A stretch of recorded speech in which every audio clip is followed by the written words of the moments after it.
उन्होंने कहा कि स्पेशल जॉइंट इन्वेस्टिगेशन टीम हुकूमत कायम कर रही है जिसमें FIA इंटेलिजेंस एजेंसीज के लोग भी शामिल होंगे। इसके हवाले से चीफ जस्टिस साहब ने यह हदायत की है कि क्योंकि ये दूसरे मुल्क का मामला है, इसलिए पाकिस्तान के फॉरेन ऑफिस को और पाकिस्तान के तमाम इदारों को अपना असर सूख इस्तेमाल करना चाहिए ताकि कीनिया के अंदर जो वाक़यात रूनमा हुए हैं उनकी तह तक पहुंचा जा सके। इसलिए बार बार चीफ जस्टिस साहब ने आज ये कहा है कि ये स्पेशल इन्वेस्टिगेशन टीम जो है ये आई वॉश नहीं होना चाहिए। इसमें तलाश करे जो कॉम्पिटेंट ऑफिसर हैं, जो अच्छी रेपुटेशन रखते हैं, उनको इस टीम का हिस्सा बनना चाहिए। और आज अटॉर्नी जनरल साहब की तरफ से और हुकूमत की तरफ से अदालत को ये यकीन दहानी कराई गई है कि आज रात तक ये special investigation joint investigation team जो है वो तश्कील दे दी जाएगी। इस पर अदालत ने ये बताया कि क्योंकि हमें रात लेट ये रिपोर्ट मिली है जो फैक्ट फाइंडिंग कमेटी की है, अभी तक अदालत ने भी उसको पूरा नहीं पढ़ा। अटॉर्नी जनरल साहब ने बताया कि मैंने भी वो पूरा नहीं पढ़ सका, तो इसलिए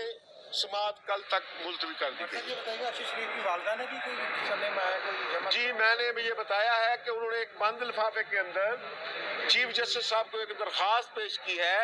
और उन्होंने ये कहा है कि मेरी दानिश के मुताबिक जो लोग अरशद शरीफ के कत्ल में सहूलतकार या मुलव्वस हैं मैंने उनके नाम इसमें दे दिए। कोर्ट ने सबसे पहले FIR मुलाजा की है और FIR के बाद उन्होंने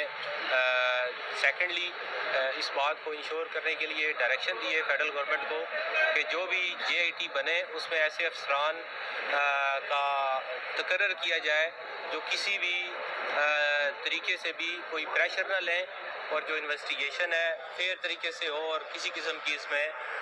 किसी के दबाव में आके इन्वेस्टिगेशन न की जाए। और आज तक का यही आर्डर था कोर्ट का और कल के लिए कोर्ट को दोबारा एडजर्न किया गया है ताकि कल जो है JIT की जो फाइनल आर्डर है वो कोर्ट में पेश किया जाए। चीफ जस्टिस सुप्रीम कोर्ट जनाब जस्टिस ताहा मोहम्मद बंदियाल साहब ने कल सो मोटो लिया था अरशद शरीफ शहीद कत्ल केस के हवाले से। आज उसकी पहली हेयरिंग थी। कल क्योंकि चीफ जस्टिस साहब ने ये ऑर्डर किया था कि आज रात तक अरशद शरीफ कत्ल की FIR दर्ज की जाए और दूसरा ऑर्डर यह जारी किया गया था कल कि जो फैक्ट फाइंडिंग कमेटी की रिपोर्ट है वो अदालत में जमा कराई जाए। आज जब समाअत शुरू हुई तो अटॉर्नी जनरल साहब ने अदालत को बताया कि FIR अदालत के हुक्म के मुताबिक थाना रमना में दर्ज हो चुकी है और उन्होंने अदालत को बताया कि इसमें 3 मुल्ज़िमान को नामजद किया गया है और इसके अलावा उन्होंने बताया कि अदालत के हुक्म के मुताबिक वो फैक्ट फाइंडिंग कमेटी की रिपोर्ट भी जो है वो अदालत में जमा करा दी गई है।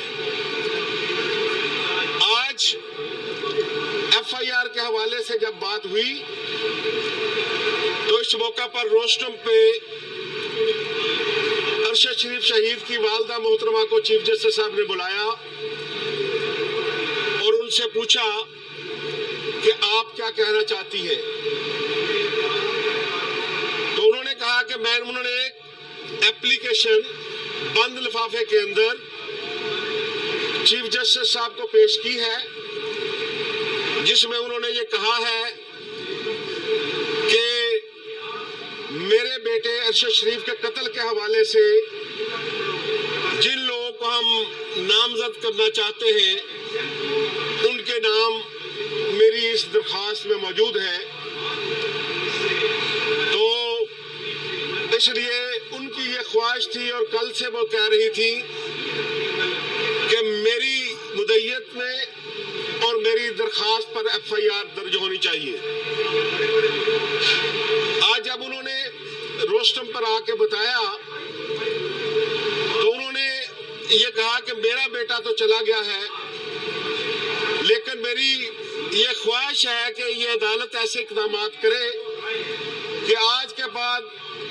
کوئی جرنلسٹ پاکستان میں لاپتہ نہ ہو اور کسی اور جرنلسٹ کو ارشد شریف کی طرح شہید نہ کیا جائے. عدالت نے اٹارنی جنرل صاحب کو حکم دیا ہے اور حکومت کو ہدایت کی ہے کہ آپ ارشد شریف شہید کی والدہ محترمہ کا بیان ان کے گھر جا کر ریکارڈ کریں. جو یہ بیان دینا چاہتی ہے وہ بیان آپ ان کا ریکارڈ کریں اور ان کو سیٹسفائیڈ بھی کریں. اس کے علاوہ عدالت نے یہ پوچھا کیونکہ یہ تفتیش طلب کیس ہے، مرڈر جو ہے وہ کینیا میں ہوا ہے، تو اس کو آپ کیسے پروو کریں گے؟ تو اس کے لیے اٹارنی جنرل صاحب نے حکومت کا پوائنٹ آف ویو دیا اور انہوں نے یہ بتایا کہ حکومت اس کے لیے اسپیشل پہلے JIT کی بات کرتے تھے، جوائنٹ انویسٹیگیشن ٹیم، اب انہوں نے کہا کہ اسپیشل جوائنٹ انویسٹیگیشن ٹیم حکومت قائم کر رہی ہے جس میں FIA انٹیلیجنس ایجنسیز کے لوگ بھی شامل ہوں گے. اس کے حوالے سے چیف جسٹس صاحب نے یہ ہدایت کی ہے کہ کیونکہ یہ دوسرے ملک کا معاملہ ہے اس لیے پاکستان کے فارن آفس کو اور پاکستان کے تمام اداروں کو اپنا اثر رسوخ استعمال کرنا چاہیے تاکہ کینیا کے اندر جو واقعات رونما ہوئے ہیں ان کی تہ تک پہنچا جا سکے. اس لیے بار بار چیف جسٹس صاحب نے آج یہ کہا ہے کہ یہ اسپیشل انویسٹیگیشن ٹیم جو ہے یہ آئی واش نہیں ہونا چاہیے. اس میں تلاش کریں جو کمپیٹنٹ افیسر ہیں، جو اچھی ریپوٹیشن رکھتے ہیں، ان کو اس ٹیم کا حصہ بننا چاہیے. اور آج اٹارنی جنرل صاحب کی طرف سے اور حکومت کی طرف سے عدالت کو یہ یقین دہانی کرائی گئی ہے کہ آج رات تک یہ special investigation joint investigation team جو ہے وہ تشکیل دے دی جائے گی. اس پر عدالت نے یہ بتایا کہ کیونکہ ہمیں رات لیٹ یہ رپورٹ ملی ہے جو فیکٹ فائنڈنگ کمیٹی کی ہے، ابھی تک عدالت نے بھی اس کو پورا نہیں پڑھا. اٹارنی جنرل صاحب نے بتایا کہ میں نے بھی وہ پورا نہیں پڑھ سکا، تو اس لیے سماعت کل تک ملتوی کر دی گئی. جی میں نے بھی یہ بتایا ہے کہ انہوں نے ایک بند لفافے کے اندر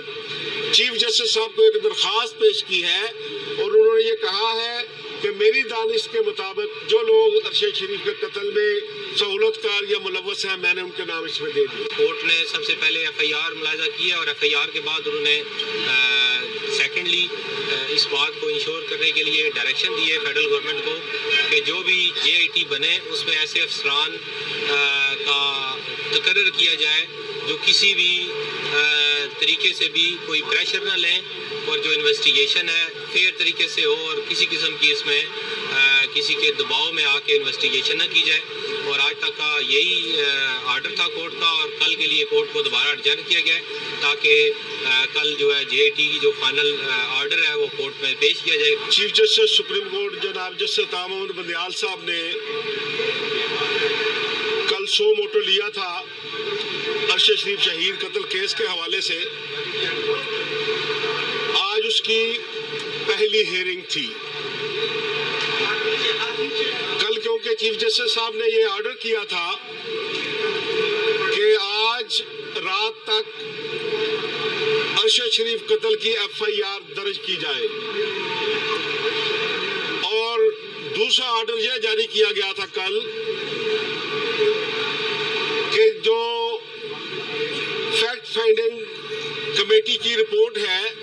وہ अदालत में जमा कराई जाए। आज जब समाअत शुरू हुई तो अटॉर्नी जनरल साहब ने अदालत को बताया कि FIR अदालत के हुक्म के मुताबिक थाना रमना में दर्ज हो चुकी है और उन्होंने अदालत को बताया कि उसमें 3 मुल्ज़मान को नामजद किया गया है और इसके अलावा उन्होंने बताया कि अदालत के हुक्म के मुताबिक वो फैक्ट फाइंडिंग कमेटी की रिपोर्ट भी जो है वो अदालत में जमा करा दी गई है। आज FIR के हवाले से जब बात हुई तो इस मौका पर रोस्टम पे अरशद शरीफ शहीद की वालदा मोहतरमा को चीफ जस्टिस साहब ने बुलाया और उनसे पूछा कि आप क्या कहना चाहती हैं। तो उन्होंने कहा कि उन्होंने एक एप्लीकेशन बंद लिफाफे के अंदर चीफ जस्टिस साहब को पेश की है जिसमें उन्होंने ये कहा है कि मेरे बेटे अरशद शरीफ के कत्ल के हवाले से जिन लोगों को हम नामजद करना चाहते हैं उनके नाम मेरी इस दरखास्त में मौजूद है। तो इसलिए उनकी ये ख्वाहिश थी और कल से वो कह रही थी कि मेरी मुद्दत में और मेरी दरखास्त पर FIR दर्ज होनी चाहिए। आज जब उन्होंने रोस्टम पर आके बताया तो उन्होंने ये कहा कि मेरा बेटा तो चला गया है लेकिन मेरी ये ख्वाहिश है कि ये अदालत ऐसे इक़दाम करे कि आज के बाद कोई जर्नलिस्ट पाकिस्तान में लापता ना हो और किसी और जर्नलिस्ट को अरशद शरीफ की तरह शहीद ना किया जाए। अदालत ने अटॉर्नी जनरल साहब को हुक्म दिया है और हुकूमत को हिदायत की है कि आप अरशद शरीफ शहीद की वालदा मोहतरमा का बयान इनके घर जाकर रिकॉर्ड करें। जो ये बयान देना चाहती है वो बयान आप इनका रिकॉर्ड करें और इनको सेटिस्फाइड भी करें। इसके अलावा अदालत ने ये पूछा क्योंकि ये तफ्तीश तलब केस है, मर्डर जो है वो कीनिया में हुआ है, तो इसको आप कैसे प्रूव करेंगे। तो उसके लिए अटॉर्नी जनरल साहब ने हुकूमत का पॉइंट ऑफ व्यू दिया और उन्होंने ये बताया कि हुकूमत इसके लिए स्पेशल पहले JIT की बात करते थे, जॉइंट इन्वेस्टिगेशन टीम, अब उन्होंने कहा कि स्पेशल जॉइंट इन्वेस्टिगेशन टीम हुकूमत कायम कर रही है जिसमें FIA इंटेलिजेंस एजेंसीज के लोग भी शामिल होंगे। इसके हवाले से चीफ जस्टिस साहब ने यह हिदायत की है कि क्योंकि ये दूसरे मुल्क का मामला है इसलिए पाकिस्तान के फॉरेन ऑफिस को और पाकिस्तान के तमाम इदारों को अपना असर रसूख इस्तेमाल करना चाहिए ताकि कीनिया के अंदर जो वाक़यात रूनमा हुए हैं उनकी तह तक पहुंचा जा सके। इसलिए बार बार चीफ जस्टिस साहब ने आज ये कहा है कि ये स्पेशल इन्वेस्टिगेशन टीम जो है ये आई वॉश नहीं होना चाहिए, इसमें तलाश करे